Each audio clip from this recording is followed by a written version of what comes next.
When I was 17 years old, I saw the Alone in the Wilderness documentary and decided I too wanted to move to Alaska and try to build a cabin. The only problem was that I was no Dick Proennekes.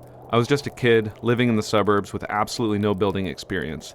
But I didn't let that hold me down. I moved to Alaska, and 10 years later, I had my land and I had fumbled through my first cabin. But now it's time to build a new cabin, and this video is dedicated to all the dreamers out there who want to do the same thing. I hope this video inspires you. But enough talk. Let's build a cabin.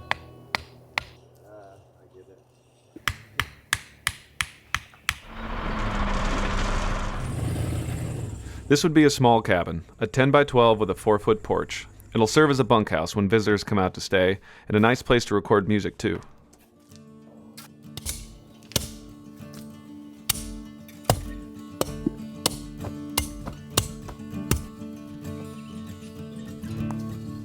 For the newcomers to my channel, I want to let you know that all the music in my videos is completely original and written by me and Forrest Wilson, the guy who's helping me out right now. In fact, all the music is recorded here at the cabin, and some of these tracks were even recorded in the bunkhouse that we're building right now.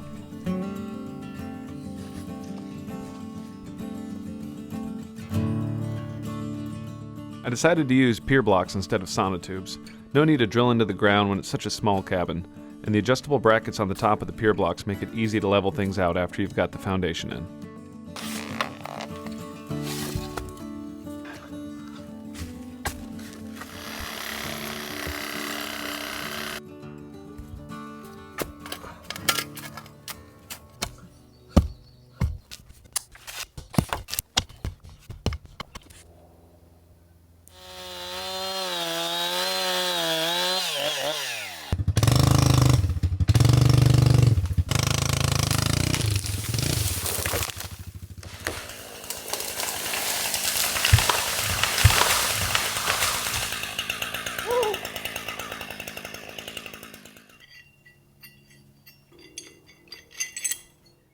The beams are 4 by 8 by 16 and pressure treated, leaving about a 5-foot span between pier blocks. The way the camera is set up here sure makes this beam look unlevel, but I always trust my level rather than my eye.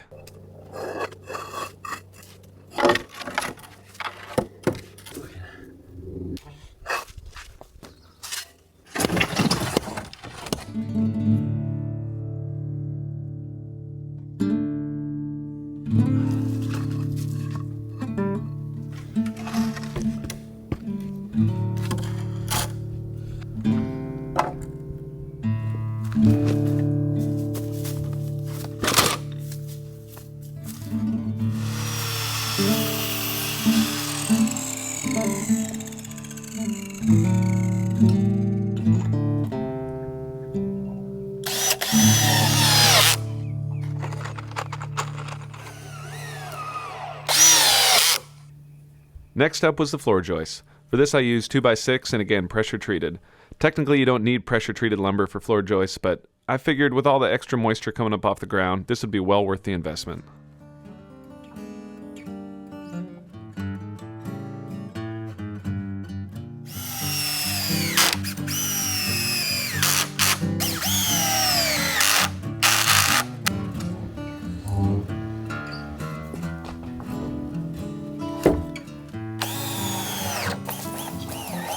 Got the zooms.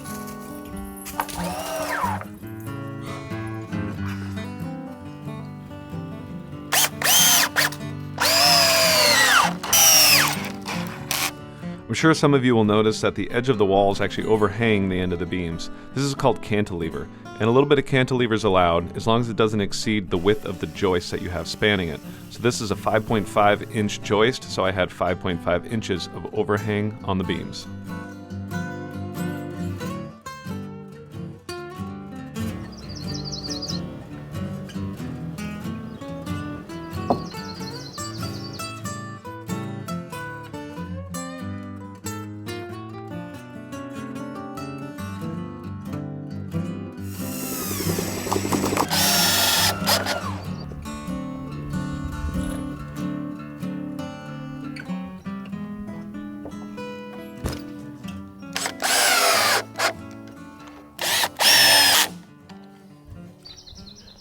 Lots of people have pretty strong opinions about insulating your floor, and I decided that I'd go with closed foam board, and I did it for two reasons: rodents and moisture. Over time, the moisture that comes up off the ground will start to ruin your fiberglass, and then squirrels and other little critters will get in there and rip the fiberglass out and make a nest out of it. I suppose there's ways to keep that from happening, but for me it's just easier to use styrofoam and call it a day.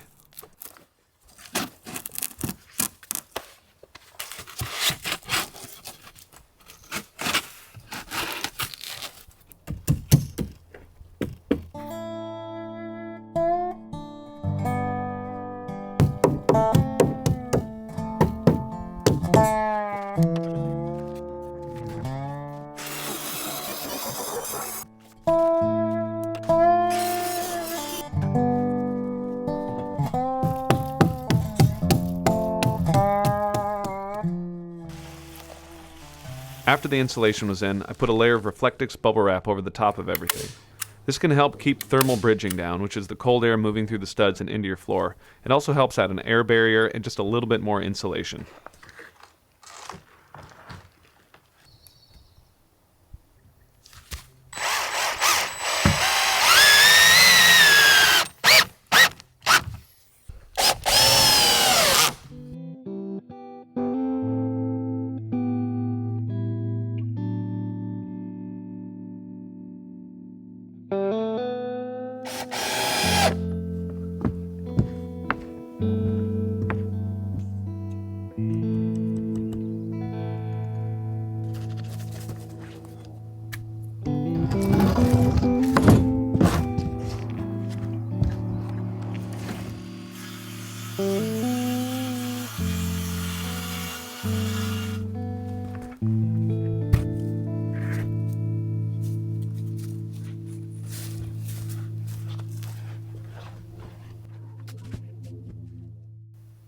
In 2 days' time, the foundation and the subfloor was complete. Now it's time to move on to the walls.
For the walls, I'm using 2x4 studs at 16-inch on center.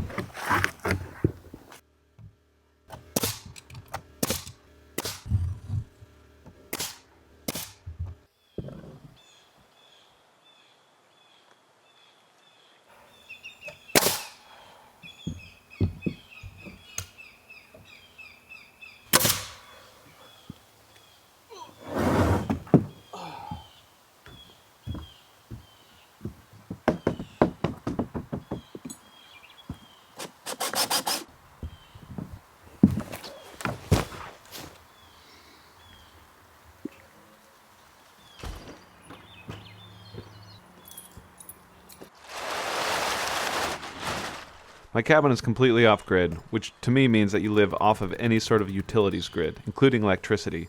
So I run my cabin with a small 2,000-watt generator. That generator then runs into an EcoFlow power station that stores the energy, and then I can use it without having to run the generator.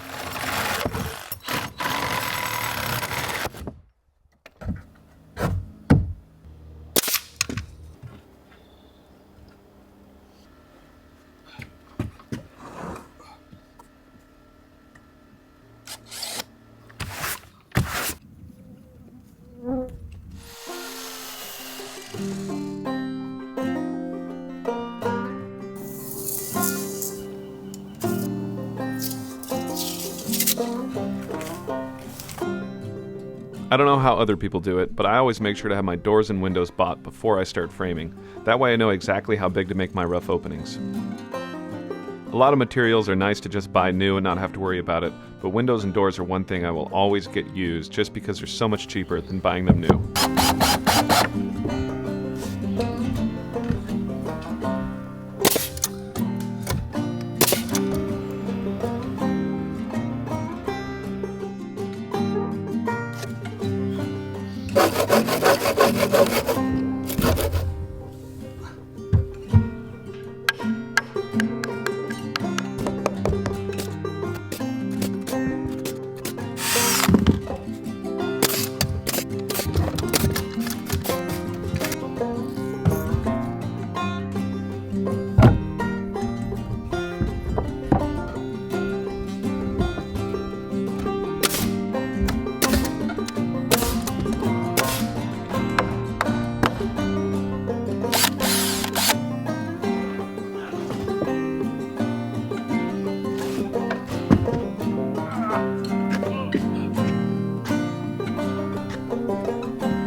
People always ask me if I use plans or some kind of blueprint to build the cabin, and the answer is no. I just kind of think about exactly what I want it to look like, and then went and learned all the basics of framing, and spent a lot of time with a calculator and a pencil trying to figure out exactly how to put this thing together.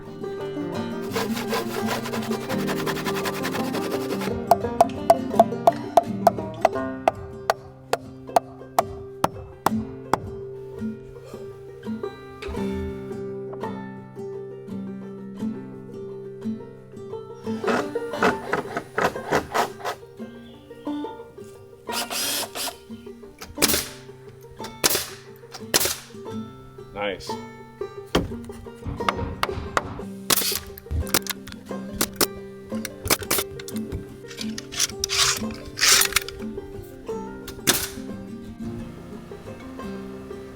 Going on, look at this.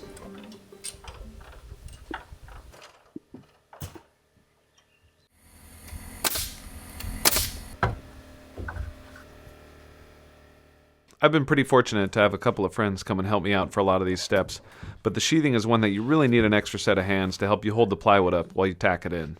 Could you do it by yourself? Well, sure you could, but it definitely helps to have an extra set of hands.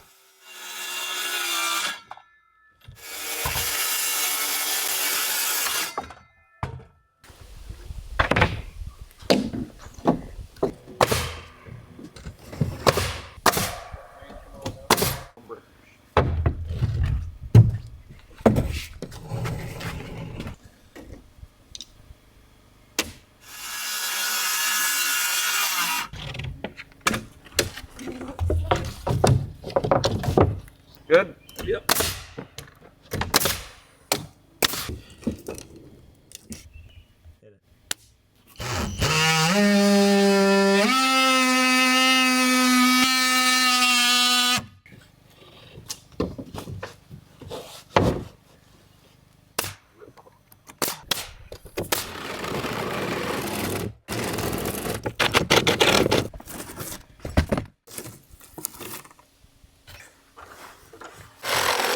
To me, sheathing is one of the funnest parts for a couple of reasons. One, you start to really get a feel for what the cabin's going to look and feel like once it gets built. The other thing about it is that it really firms up the walls and starts to give a nice rigidity to the whole structure.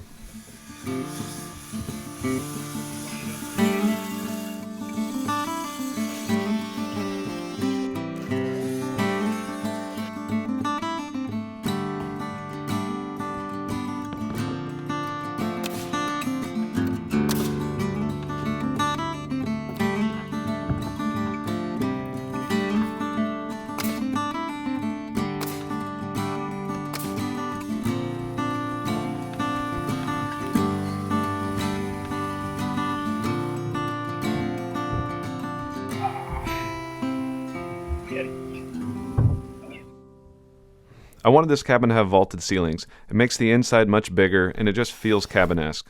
In order to do that, you have to use a ridge beam. If you don't have something structural for the roof rafters to hang off of, it's going to cause the walls to bow out over time, especially when there's a heavy snow load on the top.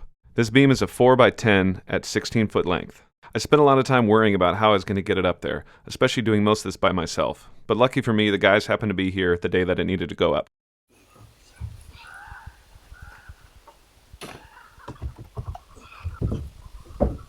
This was my first time actually framing on a roof. On my main cabin, I just bought trusses and put them up there. So this was definitely a big challenge for me. I did a ton of research and talked to a lot of different people about the way that they do it. But the more people I talked to, the more I realized that there was just 100 different ways to get this done. I ended up actually calculating it all out based on how high my ridge beam was, how far the span was to the walls, and what angle I was going to be cutting it at. After a lot of consideration, I decided that I'd go with a 5/12 roof pitch. It's not so steep that you can't walk around on it without a rope, but it is steep enough to shed snow, especially with a sheet metal top. However, there have been winters that I've seen even 12/12 roof pitches still holding the snow load. Up here we get a lot of snow. So far this year we've already had 10 feet fall at the cabin. So I'm glad that I ended up going with 2x8s for the roof rafters. That also adds extra space for insulation.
This is one of my favorite shots that I've ever captured. You see Norman hop up into the cabin, expecting it to help him with the rain, and just looking so confused as to why he was still getting wet. I would try to put him inside the main cabin, but he refused. He would always want to be right by my side.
wanted this cabin to look as rustic as possible, so I decided to drop a couple of dead spruce trees and use them as my porch posts.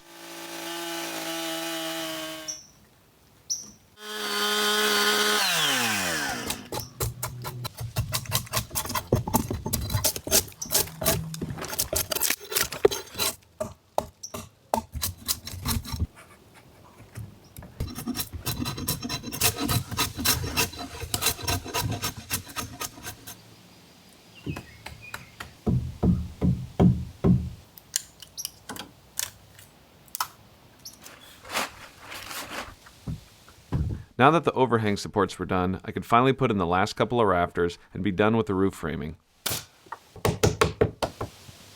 After that, it was on to the blocking.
I know a lot of you are probably wondering, where's your wife? Well, she's been down on the Kenai Peninsula. See, we have another cabin down there that she's been doing projects on all summer as well. But today I was lucky enough to have her come and help me finish up the roof.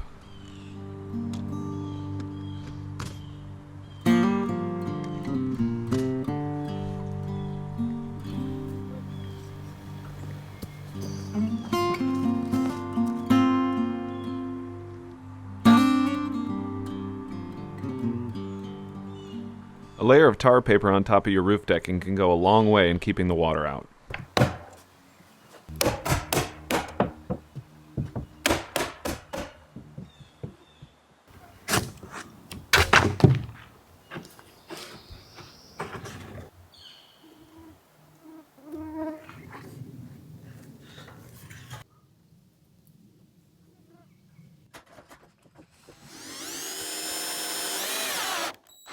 If you notice, we're always wearing long-sleeve shirts with our hoods up. That's to keep the bugs away. This summer I had horrendous mosquitoes, and they were just an absolute pest while we were trying to build, so having them at least staying off of our neck and out of our ears was a big help.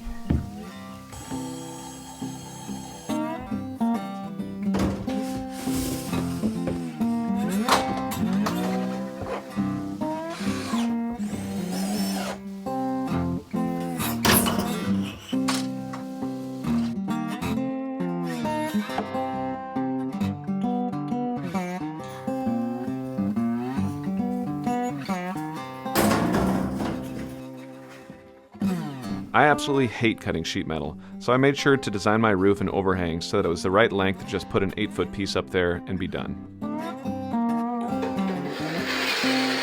Once we had all the panels done, we put the ridge cap up and tacked it on.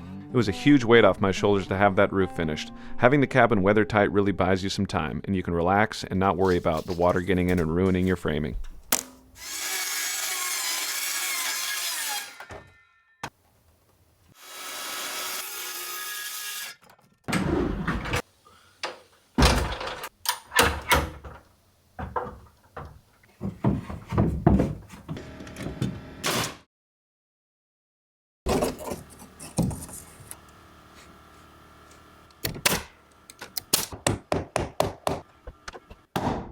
With the roof and all the framing done, it was time to add a layer of Tyvek. This acts as like a big wind coat for your cabin, as well as a way to keep the water off the walls.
I used a bead of silicone caulking around the inside edge of all my vinyl windows. Technically, you're supposed to take the Tyvek and cut it and fold it in so that none of the water could get behind the windows and then get behind the Tyvek. But I have such big overhangs on my cabin, I decided I wasn't going to worry about it.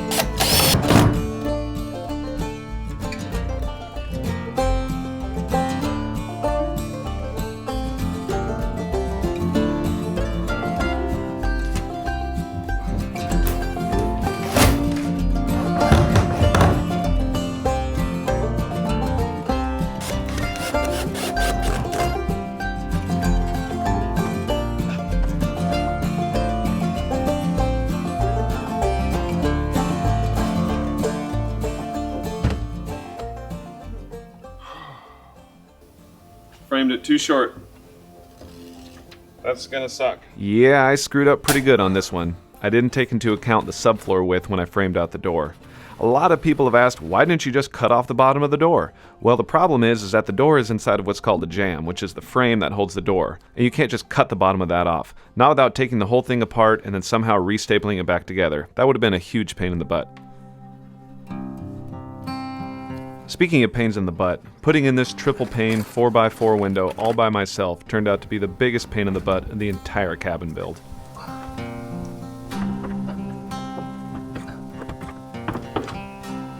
Unfortunately, strength is kind of one of my weaknesses, and getting this really heavy window lifted up into its opening was just beyond my abilities. So I had to get creative and find a new way to get the window in.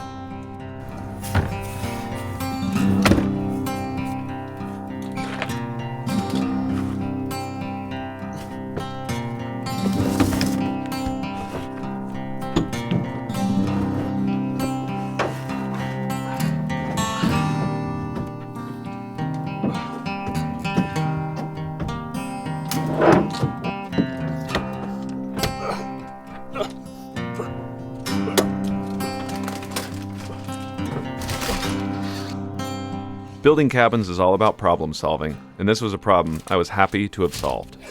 Yes!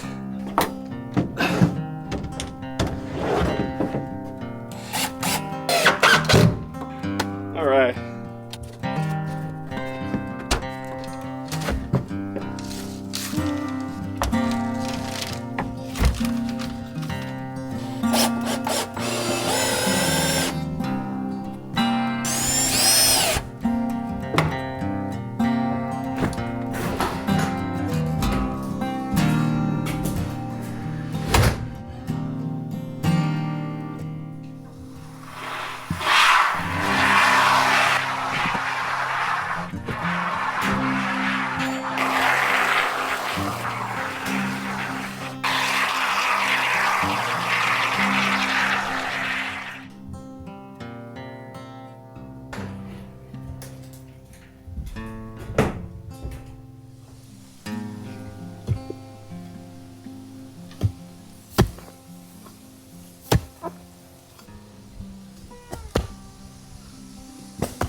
Next up was wiring, and I had my friend Mason fly up from Washington State and help me wire the cabin. We're old high school buddies, and after high school he became an electrician and has been working on big high-rise buildings for the last 15 years.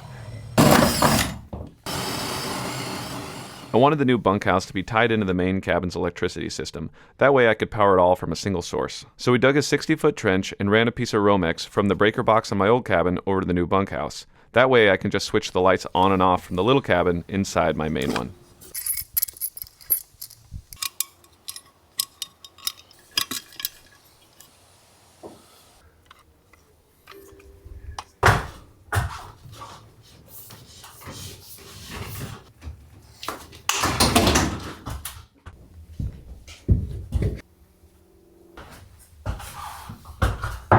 In addition to overhead lights, I decided I want a couple of outlets in there so that people could charge their phones or have a coffee pot plugged in. We also put in a couple of exterior outlets and ran some cable for a porch light and an overhead floodlight.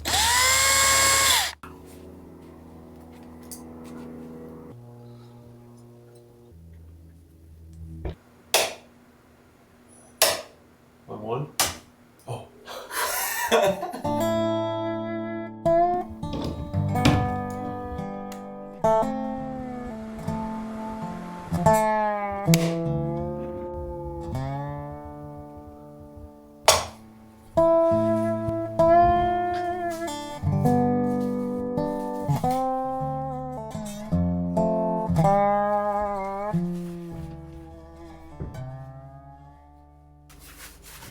With the cabin all wired up, it was time to get started on the insulation.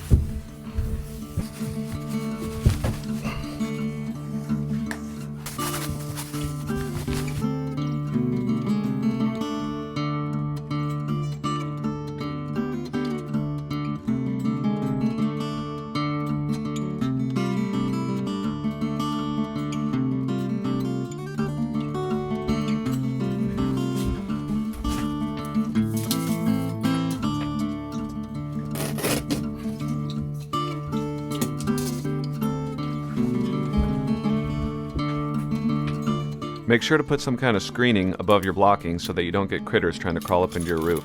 The mesh I'm using here is pretty thin, but it's made out of metal, so hopefully it'll keep them out.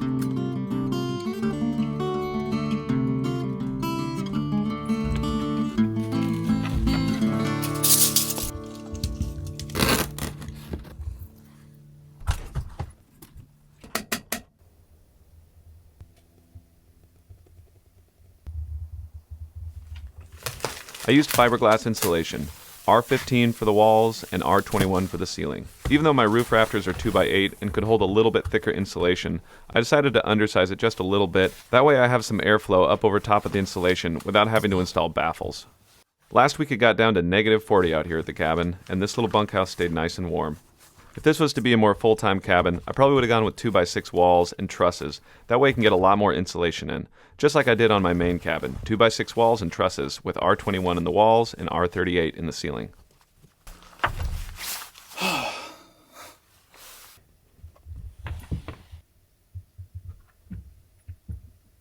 Alright, I love wood heat. I love cutting wood, I love burning wood, I love sitting by the fire, I love hearing it crackle, and I love the nice, dry, radiant heat that a wood stove puts off.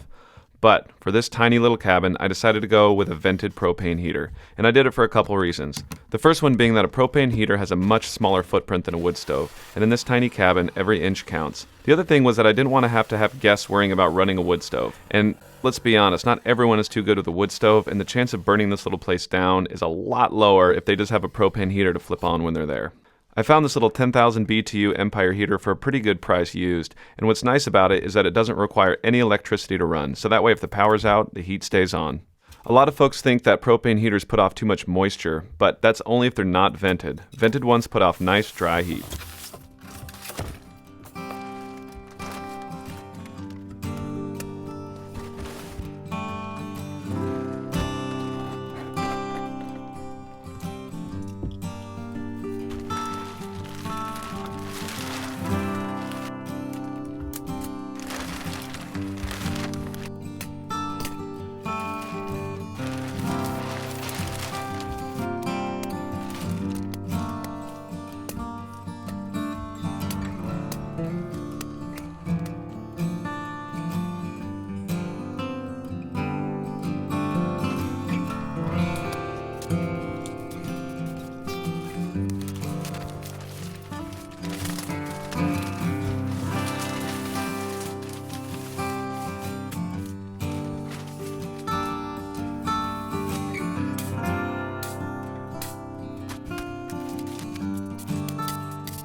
A lot of people joke around about Tyvek being the official siding of Alaska. And there's a myth out there that says if the Tyvek is still showing on your cabin, you don't have to pay taxes on it because it's an unfinished structure. Well, let me tell you, that's not true. The way that it actually works is that the taxes are based on the percentage of the structure that's complete. So if you have 98% of the structure complete, you're going to have to pay 98% of the taxes. And that's about what the siding amounts to, is about 2%. So there's no sense in having a really ugly building on your property to save 2% of your taxes. Not only that, but Tyvek degrades in the sun. So if it sits out for a couple of years, your Tyvek is pretty much ruined anyway. And honestly, I don't even want to get started on property taxes. It kind of seems like robbery, having to pay property taxes all the way out here in the middle of nowhere. But unfortunately, I don't make the rules, but the state sure does enforce them.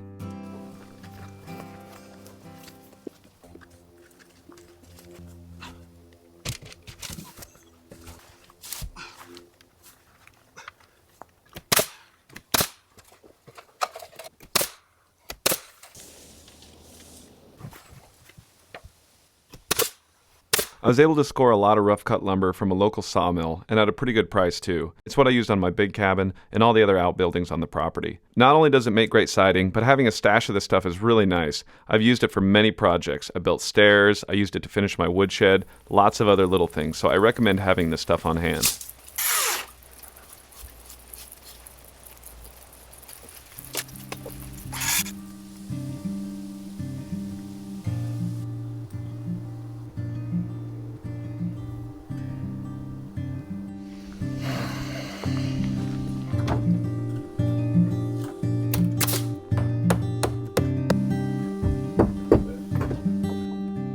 It's always a good day at the cabin when Forrest shows up.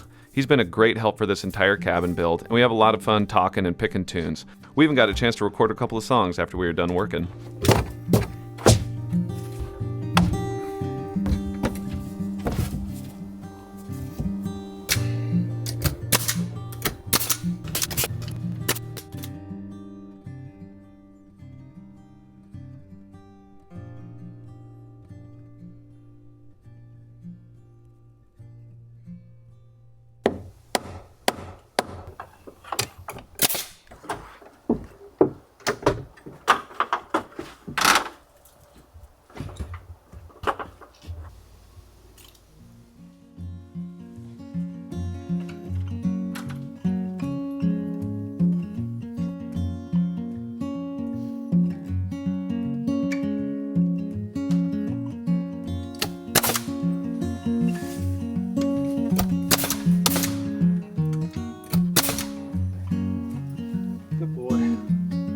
Almost done. Almost done. I just couldn't have been more pleased in how the cabin looked with the siding on. On my first cabin, I did a real hack job. There's big gaps everywhere, and I just kind of thought I'd go in with trim and cover everything up.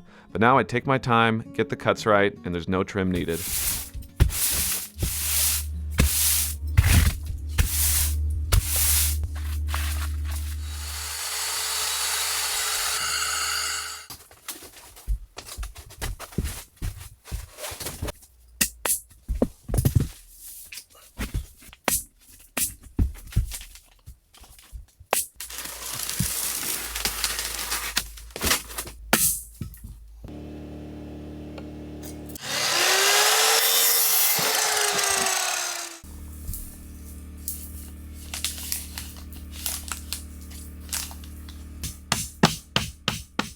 After I put down the underlayment, I got started on the click-together flooring.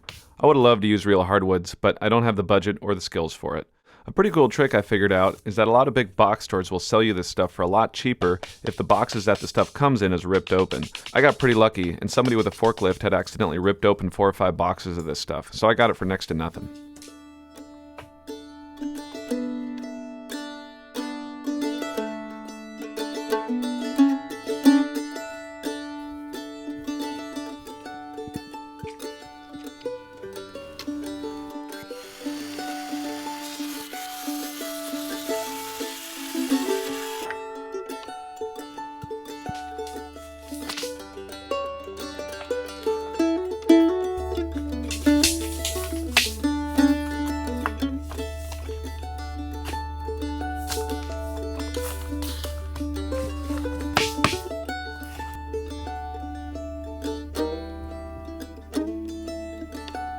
I think it's safe to say that fall is my favorite season in Alaska. The trout fishing's phenomenal. You get to start hunting, the mosquitoes are gone, and the leaves are absolutely beautiful. But the arrival of fall also means that winter is right around the corner. So this year, I sacrificed a lot of those fun activities and just kept to work on the bunkhouse.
Installing tongue and groove can be a little bit tedious, so I decided to use the biggest board I could get to make the least amount of cuts possible. If you decide to do something similar, make sure to keep a rubber mallet and a flooring tool on hand.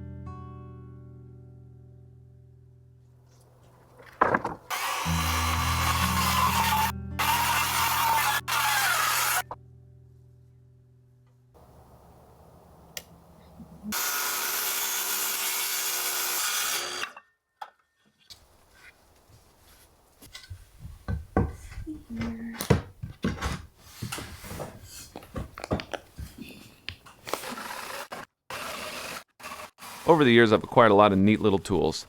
Most of them I got from pawn shops or from friends who didn't need them anymore, but when I first started I only had a circular saw, a hammer, and a couple of screw guns. It is really nice to have a jigsaw and a chop saw as well, but don't forget, you don't need a really expensive tool bag to get a cabin like this done.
I started this project in early June, and now it's mid-September.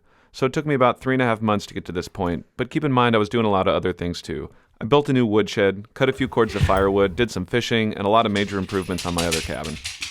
I still needed to do the window trim and the sills inside of here, but I decided that first I wanted to build some log bunk beds, so that way if someone wanted to come stay, it was ready to go.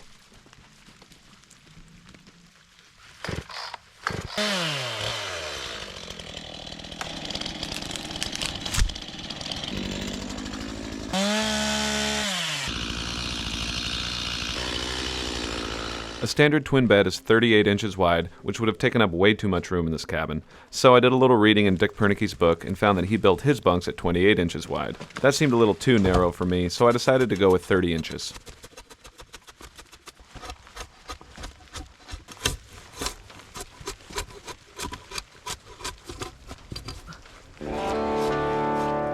There is something just so satisfying about peeling logs by hand. It's really hard work, but there's something about the draw knife sliding up underneath the bark that just makes you feel good. It really reminds me of all the work that Dick Proennekes put in. He was doing everything with hand tools. He didn't have a single piece of lumber that was bought from the store. I'm not even half the man that Dick Proennekes was. I'm using power tools and store-bought lumber. I've got solar power, and I even have cell phone signal. But peeling those logs by hand gave me a feeling like maybe I could do something a little closer to what he did. Because after all, there was a point in my life where I didn't know how to do any of the things that I know how to do now. I didn't think I'd ever be able to actually build a cabin, but I set my sights on something and just took one step at a time, and before long it had become true. So maybe I'll buy some hand tools, and maybe I'll try to build a log cabin that looks just like his. Just maybe.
I was able to find these foam pads for really cheap. They measure 30 inches by 70 inches, and they fit like a glove.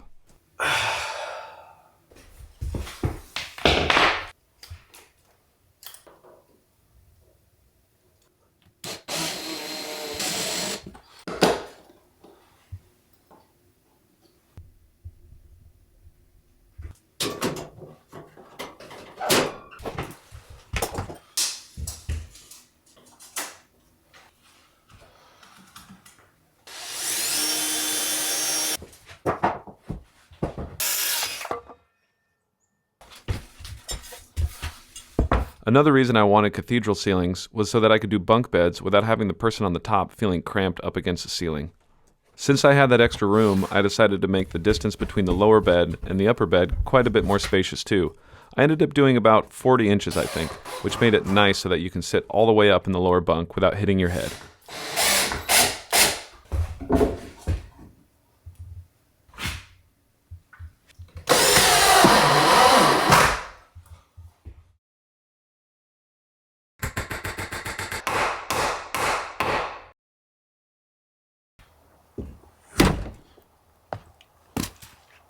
I used the leftover siding to make the decking for the beds. I told you that stuff was nice to have around.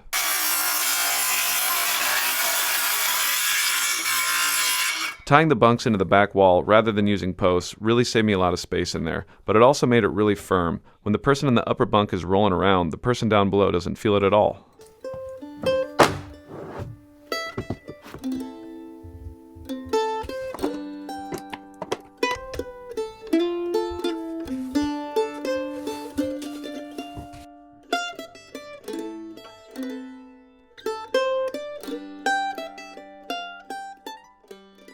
Winter decided to come early this year, and it came in full force.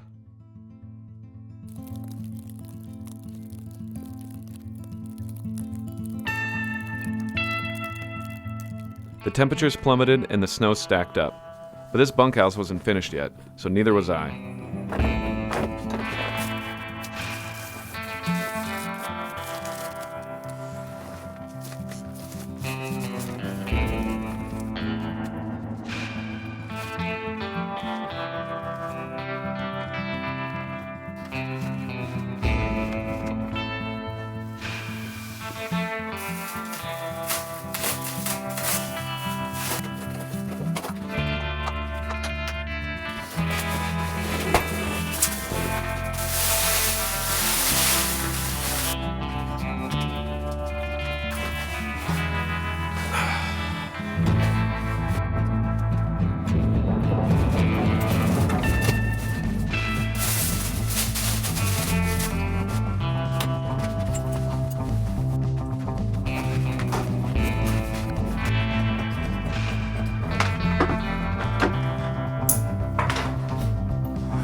All that was left was to do the windowsills and the trim. I had a bunch of leftover 1x4s for the sills, but I had something special in mind for the actual trim.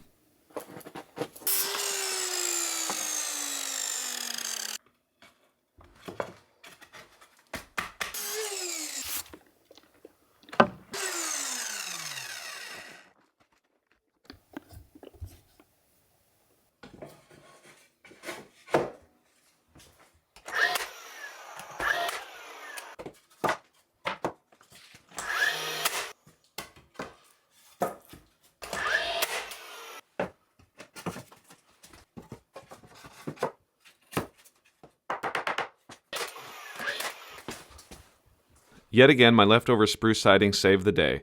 Using the live edge of these, I was able to rip them down and make some pretty cool looking trim. It gives the inside of the cabin a very rustic feel, and by God, it was free. Well, sorta.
This was to be the first night that me and Norman would spend in the new bunkhouse. And what a glorious night it was.